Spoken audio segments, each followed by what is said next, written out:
İnsan yalandan Allah'a and içir. Onun şey kapar. Yalandan Allah'a and içib. Yalan deyir. Fərqli, nə tər məsələn, forması necədir? Qorxu altında. Qorxu hissənir də. Vallahi eləmir. Eləməyəcəm. Eləməmişəm də. Ha, eləməmişəm. Ha, eləməmişəm başqadır, eləməyəcəm başqadır. Yəni, eləməmişəm, ona tövbə düşür. Eləməmişəm görə. Amma eləyəcəm deyib, and içib, eləmədisə, onda kəffarə düşür. Tövbə, prost tövbə deyir. 3 gün oruç tutma. Onu deyirəm də. Kəffarə 3 gün oruçdur. Yox. Eləməyəcəm. Eləməyəcəm deyibsə, bax ona görə bax fərqlər var. Əgər insan gələcəyə and içərsə, gələcəyin şəkilçiləri hansılardır? Acək, əcək, yəcək, yecək. Gedəcəyəm, gələcəyəm, yiyəcəyəm, içəcəyəm. And içdi ki, filan şeyi edəcəyəm, amma etmədi. Onda kəffarə. Kəffarə də Maidə 89. فَكَفَّارَتُهُ إِطْعَامُ عَشَرَةِ مَسَاكِينَ مِنْ أَوْسَطِ مَا تُطْعِمُونَ أَهْلِيكُمْ أَوْ كِسْوَتُهُمْ أَوْ تَحْرِيرُ رَقَبَةٍ. Onun kəffarəsi 10 kasıbı yedizdirmək, yaxud 10 kasıbı geyindirmək, yaxud qul azad eləmək. Sonra gəlir ki, فَمَنْ لَمْ يَجِدْ.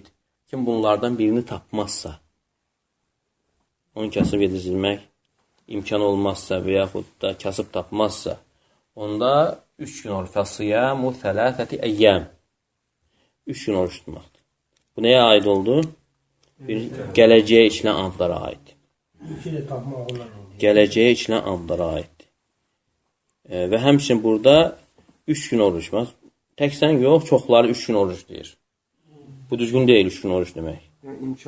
Deməli, imkan olduğu halda 3 gün oruç tutarsa ona kəffarə olaraq sayılmır.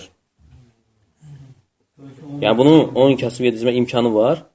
Bu, oruç tutur, sayılmır. Çünki Allah Teala 3-ünə seçim verirdi. 10 kasıbı yedizdirmək, yaxud geyindirmək, yaxud qul azad etmək.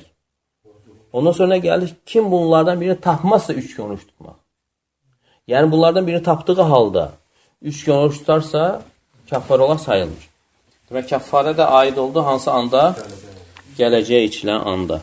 Amma keçmişə içilən anda isə kəffarə yox, nə düşür? Tövbə düşür. Keçmişin şəkilçiləri hansılardır? Dım, dim, dum, düm.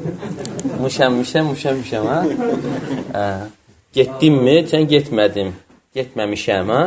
Bunlar keçmişin şəkilçiləri. Yəni, və yaxud da keçmiş zaman feilini yəni bilmək istəyirsənsə, sözdən əvvəl baş verən hərəkətə keçmiş zaman deyilir. Sözdən əvvəl baş verən hərəkətə nə deyilir? Keçmiş zaman deyilir. Hə? Bu fayda. Məsələn, bax, vurdum. Hansı zamandır?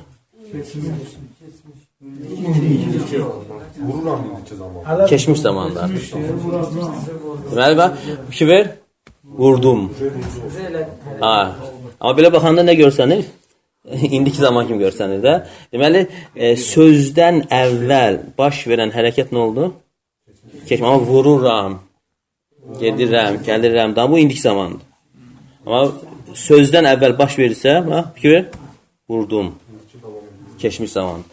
Deməli, keçmiş zamana and içdirsə nə düşür?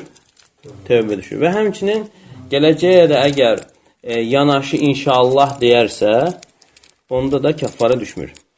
Məsələn, deyirsən ki, gələcəksənmi, filan şey edəcəksənmi, deyirsən ki, vallahi edəcəm inşallah. Etmədinsə, kəffarə düşmür. İxlasla.com saytı tərəfindən təqdim olundu.